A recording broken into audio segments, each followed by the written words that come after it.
त्यो उपचार गर्ने भइसक्यो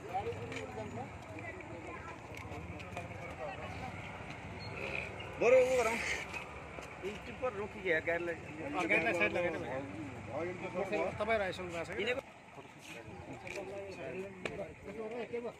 त्यो बाइक स्पिडमा थियो पुरै स्पिडमा धन्दा उहाँ थियो यसले हामीले हान्छ कि भन्नु भने मैले त्यहाँ मैले गाडी रोकिले रोकेर पैसा मान्छे मरिहाल्छ म अनि पैसा त रोकेर केही पनि आएर धरेममै हानिहाल्यो त्यति स्पिड पनि थिएन के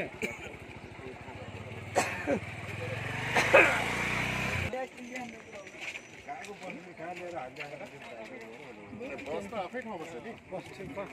बसको केही समस्या छैन बस चल्ने बाटो नै त्यही हो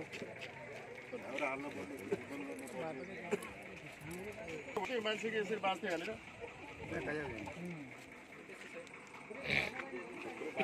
बिरेले हान्न होपले गएको कि त्यो मान्छे बिरेले हानेन के अब यो कुराहरू यो पछि